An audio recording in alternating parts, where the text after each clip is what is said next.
தக்காளி, வெங்காயம், தேங்காய் இது மூணுமே இல்லாம ஒரு சூப்பரான சட்னி எப்படி செய்யலாம் தான் இன்னைக்கு இந்த வீடியோல பார்க்க போறோம்.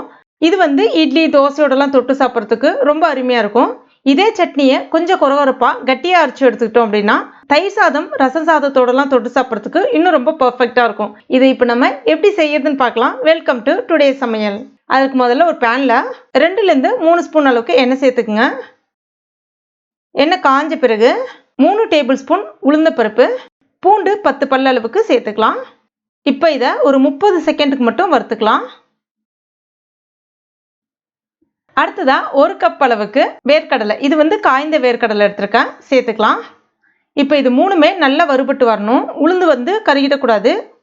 இப்போ இது நல்லா வறுபட்ட பிறகு 3 டேபிள் ஸ்பூன் உடச்சக்கடலை, அதாவது பொட்டுக்கடலை சேர்த்துக்கலாம். உடச்சக்கடலை சேர்த்த பிறகு ஒரு 20 செகண்ட் 30 செகண்ட் மட்டும் வறுத்துக்குங்க. அடுத்ததா 1 டீஸ்பூன் மிளகாய் பொடி, தனி மிளகாய் பொடி சேர்க்குறேன். சேர்த்துட்டு அதனுடைய பச்சை ஸ்மெல் போகிற அளவுக்கு வறுத்துக்குங்க.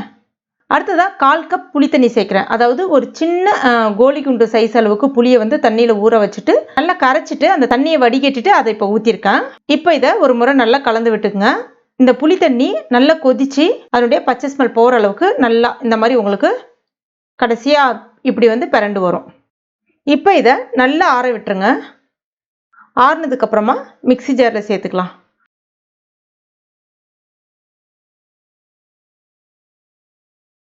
சேர்த்துட்டு இதுக்கு தேவையான அளவுக்கு உப்பு சேர்த்துக்குங்க. இப்போ இதை நல்லா நைஸாக அரைச்சி எடுத்துக்கங்க. தேவையான அளவுக்கு தண்ணி விட்டு நல்லா நைஸாக அரைச்சி எடுத்துக்கங்க.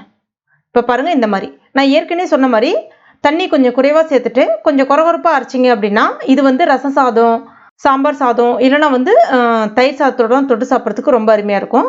இதில் நம்ம கொஞ்சம் தண்ணி சேர்த்து கரைச்சிக்கிட்டோன்னா சூப்பரான சட்னி வந்து ரெடி ஆகிடும். இதை இப்போ நம்ம தாளிச்சிடலாம். அதுக்கு ஒரு பேனில் 2 டீஸ்பூன் எண்ணெய், 1/2 டீஸ்பூன் கடுகு, 1/2 டீஸ்பூன் ஜீரகம், 2 வரமிளகாய் உடச்சி விட்டு சேர்த்துக்கலாம். இப்போ இதெல்லாம் பொரிஞ்சு வந்த பிறகு கொஞ்சமாக கருவேப்பிலை இலைகள்.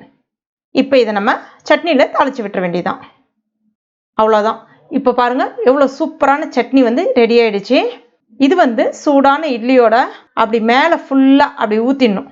நல்லா எல்லா இடமுமே பரவுற மாதிரி ஊற்றிட்டு அப்படி கொஞ்சமாக பட்டும் படாமல் சாப்பிடக்கூடாது. நல்லா அப்படி பிசைஞ்சு சாப்பிட்டீங்கன்னா ரொம்ப அருமையாக சூப்பராக இருக்கும். இட்லியோட செம்ம கலக்கலாக இருக்கும். இது கண்டிப்பாக ட்ரை பண்ணி பாருங்கள். காரம் மட்டும் உங்களுக்கு ஏற்றவாறு நீங்கள் கூடவோ குறைக்கவோ செஞ்சுக்கலாம். கண்டிப்பாக ட்ரை பண்ணிவிட்டு மறக்காமல் எனக்கு கமெண்ட் பண்ணுங்கள். இந்த வீடியோ உங்களுக்கு பிடிச்சிருந்தா லைக் பண்ணுங்கள். உங்கள் நண்பர்கள் மற்றும் ஃபேமிலி மெம்பர்ஸ் கூட மறக்காமல் ஷேர் பண்ணிங்க. மேலும் இது போன்ற டேஸ்டி ரெசிபிகளுக்கு நம்ம டுடே சமையல் இது வரைக்கும் நீங்கள் சப்ஸ்கிரைப் பண்ணாத நண்பர்களாக இருந்தீங்கன்னா உடனே சப்ஸ்கிரைப் பண்ணிக்கங்க. கூடவே மறக்காமல் அந்த பெல் நோட்டிஃபிகேஷன் சிம்பிளையும் ப்ரெஸ் பண்ணிங்க. தேங்க்யூ.